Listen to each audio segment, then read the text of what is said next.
Yeah. What sort of feelings, what kind of vibes did you get from it? Society is mandating their behaviour in an extreme crisis. That is more despicable. And that's the rights of the But the vibe, I guess, is like the futuristic, glamorous, you know, like.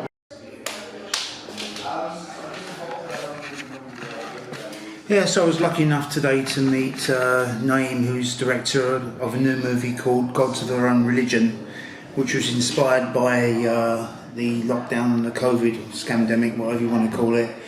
The movie's got very, very good reviews in major newspapers, and it comes out, I think, hopefully next month. So I've done a little interview with him today where he can tell you more about it.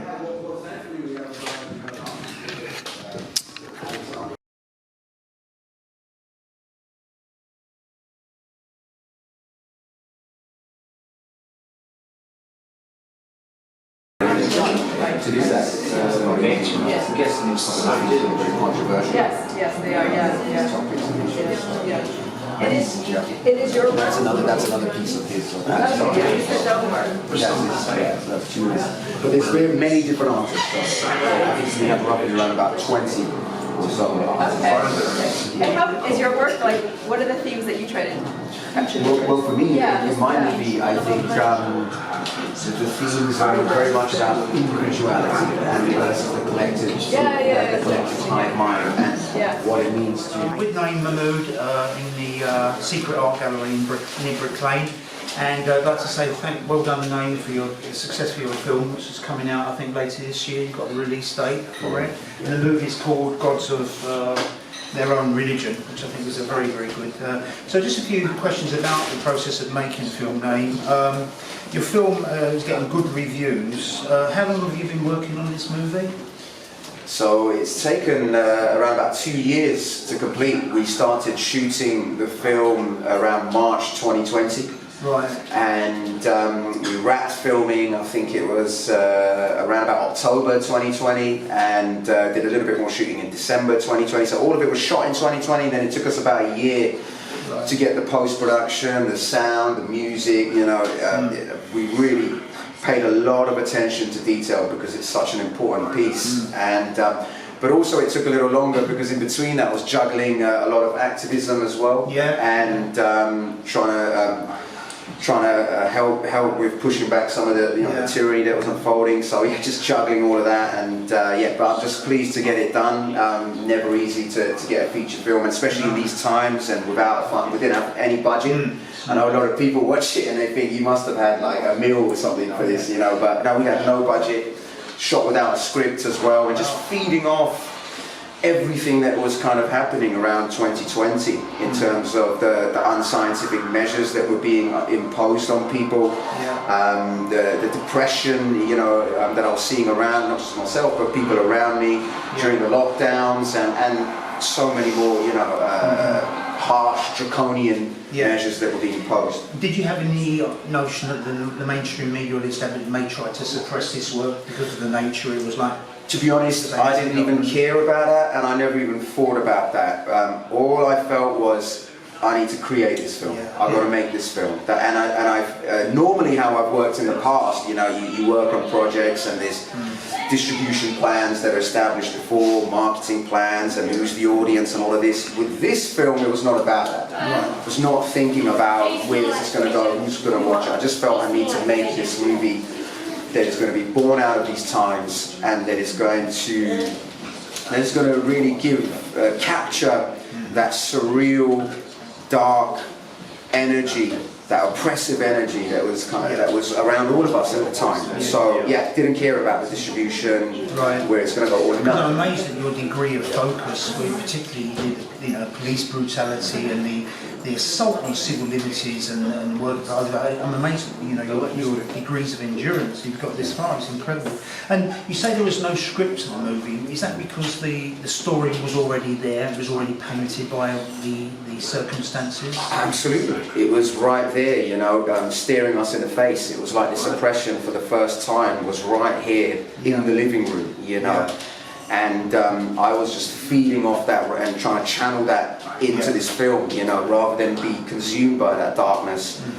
I would just, observe everything that was going around me and amongst the people that are around me, and the incredible freedom fighters as well, and you know, and just put that into the movie. And that's why it became this organic process where the movie was just finding itself, but the themes were obvious, you know, the themes of individuality versus the collective hive mind. You know, we could see these kind of almost two groups forming in that time, and the idea of the people not conforming, the dissenters, the rebellion, trying to hold on to their individuality and what makes them human. So it's more of a philosophical and ethical thing for you as well, doing this. Absolutely. But it was almost like the movie it's almost like a fever dream or a fever nightmare in certain parts, you know, because that's how it was at the time. It was so, 2020 was so surreal. And that's why for me, the movie was never going to be a docudrama.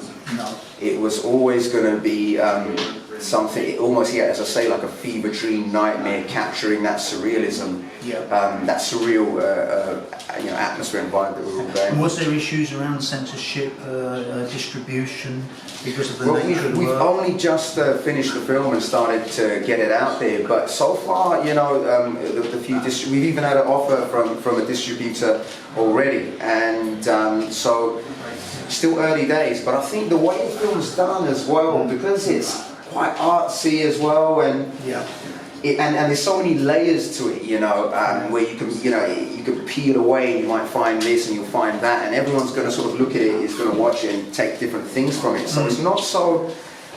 People don't pick up on it and sort of become standoffish. They're almost, what I found, the people who have seen it, they're sort of kind of consumed by it and lost into it and taken into it on a kind of psychological level. I mentioned censorship because I think the British government is censorship epitomised. I mean, what they're doing at the moment, all these online harms, they're trying to suppress truth. I mean, to cover themselves. And the tech companies, you know, and the Silicon Valley corporations, I mean, the censorship is nuts. It's out of this world, clearly. And I think it's a really apt title, Gods of Their Own Religion. It sort of speaks for itself. They are demigods. I mean, when you look at the fifth columns, the Great Reset, the World Economic Forum, they want to be gods, and it's all done underhand, without the consent of anyone. And I think that there's so many evils involved, but that to me is one of the biggest evils. And it's a cult, you know. Yeah, it's a cult, It's a cult, and I think that's, you know, the idea of religion. Cult, that's what it is. And these are criminal times, and I think it's great we've got it on celluloid, you know, because in 1,000 years or so, people will want to look back on this as a dystopian Orwellian time. Because I think the important thing with something like this is it had to be made during that period of 2020, because if someone asked me to make this film now, I couldn't make it the way it was. I don't think that edge, that authenticity would be there, you know. It's such an honest piece. Well, we've had an offer of distribution already, but it's early days, and we're starting to get it out to various sales agents and distributors.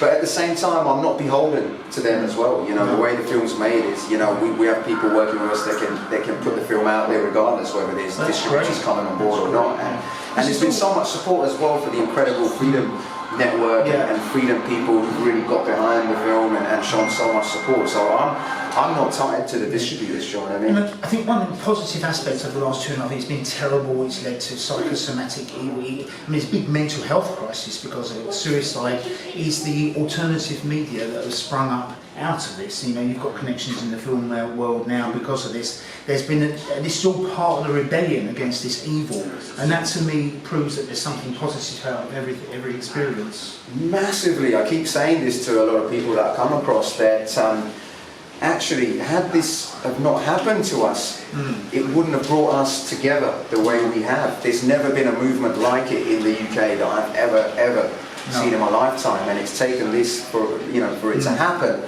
But the connections that we have now, the fact that we're immovable, we're hardened, we're ready, and we've come together. Whereas before the last 2 years, maybe we were all very disconnected, you know, and especially, you know, in London, this incredible city, I felt we had lost that soul. We found our tribe, and the demos, the way the police brutality, when they see 1 million plus people, they think twice. They're really brutalising. And all kinds of characters, and you know, and so many unique individuals just all coming together is beautiful. So it's brought out that togetherness, that unity, meaningful relationships and connections, and selfless people, genuine people, no fakery, you know, and that in itself is so positive. And these people are immovable, and they've made so much impact already. And what I would say to the people is keep going.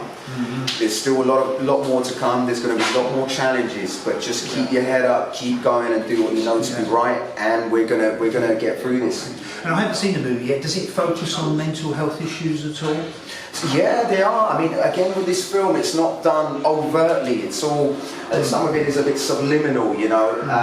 Someone who watched it was kind of comparing it to sort of Stanley Kubrick, you know, like 2001: Space Odyssey.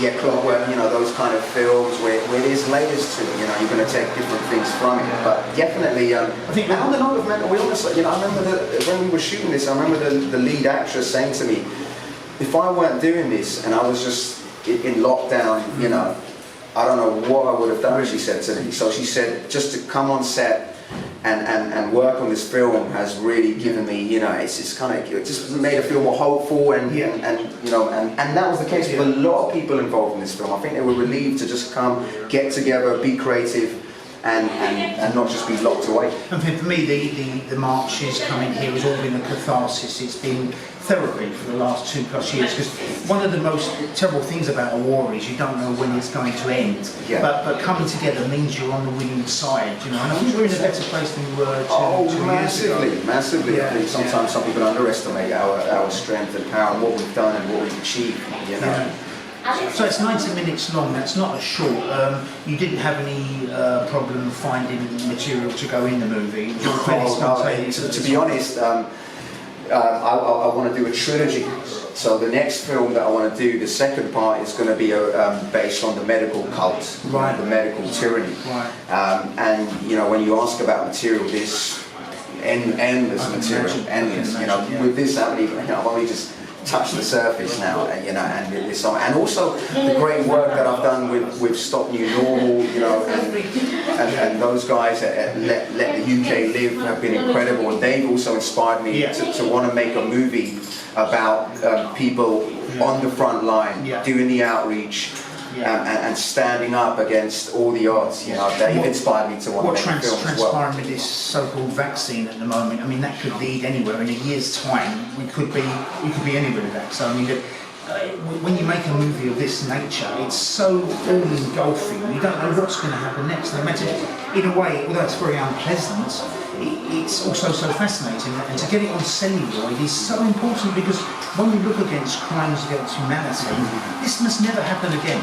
No, that's the overall message. Absolutely not. And we must not allow it to happen, because at the end of the day, you know, it's the compliance that gets us in the mess. Absolutely. You know, and we've got it. But people within the freedom movement and stuff are not going to be complying with nonsense. No. You know, and we know that. Do you have a release date yet for this? So it's literally, we just finished the film, and we're going to be releasing, I think, around about September, towards the end of summer, and the exact date to be confirmed. But just keep an eye out for Gods of Their Own Religion. So there it is, guys. The name is Gods of Their Own Religion. The name is the producer, director, and writer. I wish him every success with this film. I think it's going to go places. I'll definitely get someone here. It's going to be out later this year, and you must see it. I think whether you're pro or anti, wherever you may be, I think this is an essential movie to see. Thank you so much. Anytime. Great stuff.